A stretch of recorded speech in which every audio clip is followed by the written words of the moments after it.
एक बार एक बच्चा स्कूल के बाहर अपनी मदर की इंतज़ार कर रहा होता है कि उसकी मदर उसको लेने के लिए आएँगी। तो तभी एक अजनबी व्यक्ति बच्चे के पास आता है और बोलता है, आपकी मदर आज नहीं आ पाई किसी ज़रूरी काम से, तो उन्होंने मुझे भेजा है, आप मेरे साथ चलिए। तो बच्चा चूँकि उस व्यक्ति को जानता नहीं होता, अनजान होता है, तो बोलता है कि अगर अगर मेरी मदर ने आपको यहाँ मुझे लेने के लिए भेजा है, तो ज़रूर एक पासवर्ड बताया होगा। जब भी मेरी मदर किसी नए व्यक्ति को मुझे लेने के लिए भेजती है, तो हमारे दोनों के बीच में एक पासवर्ड है। आप मुझे वो पासवर्ड बताएँ तो मैं आपके साथ चलता हूँ। व्यक्ति कन्फ्यूज़ हो जाता है क्योंकि उसको तो पासवर्ड का ऐसा कुछ ज्ञान ही नहीं होता। बच्चा भी समझ जाता है कि he is not a genuine person. उसको पासवर्ड की बातों में उलझा के बच्चा वहाँ से निकल लेता है और बच जाता है। जब ये मैंने बात पढ़ी कहीं, तो मुझे ये एहसास हुआ कि ये पासवर्ड कितनी इम्पोर्टेंट चीज़ है।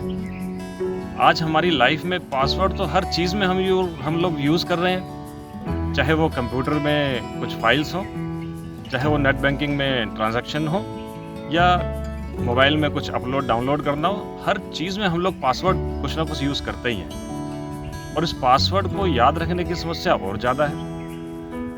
पासवर्ड यदि हम भूल जाएं तो हमारी लाइफ में बड़ी टेंशन हो जाती है, बड़ी स्ट्रेस हो जाती है।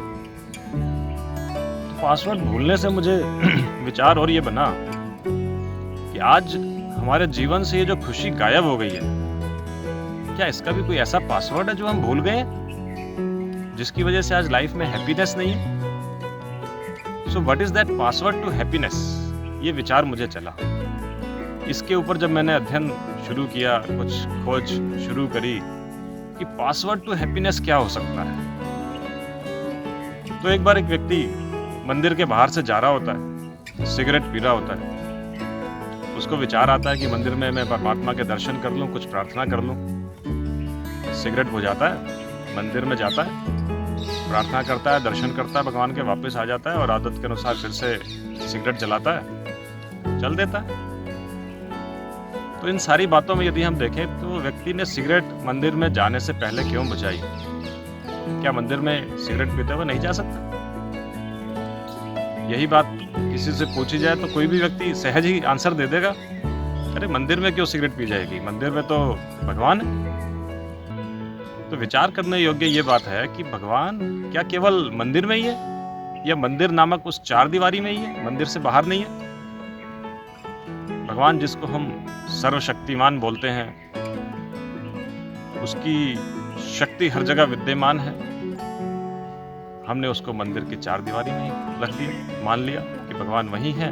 वहीं जाते वक्त हमें अपना मन भी शुद्ध करना है, अपना तन भी शुद्ध करना है, और बाहर आकर हम कुछ भी कर लें।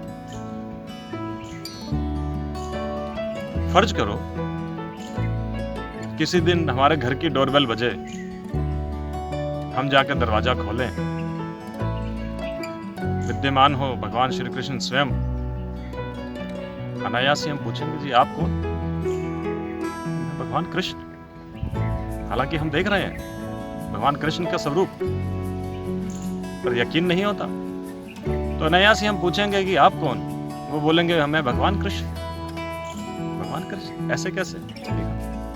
क्योंकि आप सदा ही मेरी स्तुतियां करते आए, मेरी भक्ति करते आए, मेरे को प्रार्थना करते आए, तो मैंने सोचा क्यों ना आज मैं जाके आपको दर्शन ही दे दूं।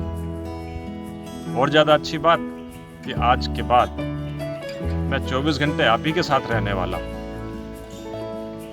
लेकिन कंडीशन एक हो, मैं केवल आपको ही दिखाई दूंगा और केवल आप ही मुझे सुन पाओगे। आपके अलावा दूसरा कोई व्यक्ति ना मुझे देख पाएगा, ना मुझे सुन पाएगा। सोचिए, यदि ऐसा हमारे साथ रियल में हो जाए, हमारे इष्ट, हमारे आराध्य, हमारे भगवान 24 घंटे हमारे साथ रहने के लिए आ जाएं, तो क्या लाइफ में हर कार्य व्यवहार में, हर संबंध में, भले वो घर हो, ऑफिस हो, दोस्त हो, सगे संबंधी हो, हम हर चीज में कुछ ना कुछ तो छोटा बड़ा, ऊपर नीचे, सच्चा झूठा, कुछ ना कुछ तो करते ही हैं। अब यदि 24 घंटे भगवान मेरे साथ हैं, मैं वो कुछ अपनी बातों में, अपने व्यवहार में, ऊपर नीचे, सच झूठ कुछ कर पाऊंगा? नहीं कर। तो शायद इसीलिए हमने अपनी कंफर्ट के हिसाब से भगवान को मंदिर की उस चार दीवारी में रख दिया है। या केस या सिचुएशन थोड़ी सी और इजी करता हूँ। फर्ज करो सुबह आप मॉर्निंग वॉक के लिए जा रहे हैं, नहर के किनारे सुनसान मतलब एक खाली रास्ता है, वहाँ दो मूर्तियाँ रखी हुई मिलती हैं, एक राम की और एक रावण की। कंडीशन एक है, आप दोनों में से कोई भी एक मूर्ति लेकर जा सकते हैं। कौन सी मूर्ति लेंगे? ऑब्वियस सी बात है, राम की मूर्ति उठाएंगे आप, क्योंकि राम जो है वो सच्चाई के प्रतीक है, सकारात्मकता के प्रतीक है, मर्यादा पुरुषोत्तम है। फॉर श्योर राम की ही मूर्ति उठाएंगे। अब नेक्स्ट डे फिर से आप उसी रास्ते पे जा रहे हैं, फिर से राम और रावण की दो मूर्तियां पड़ी हैं। आपको चॉइस है, एक ही मूर्ति उठानी है, परंतु इस बार रावण की मूर्ति सोने की है। अब कौन सी मूर्ति उठाएंगे? ऑब्वियस है, रावण की उठाएंगे, क्योंकि सोने की है और राम की पत्थर की है।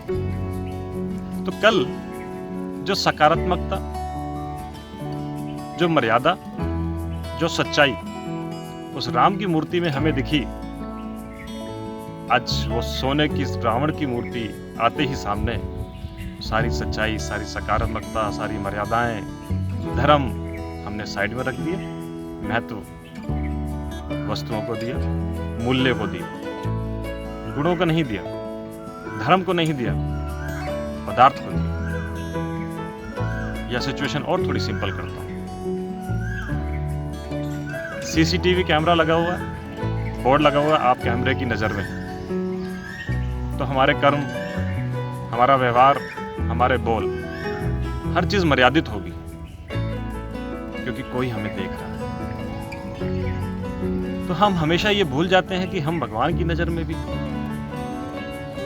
इसलिए हम 24 घंटे अपनी मन मत के हिसाब से चल पाए, हमने इसलिए भगवान को मंदिर की उस चार दीवारी में कैद कर दिया, या मूर्तियों तक, फोटो तक सीमित रख दिया।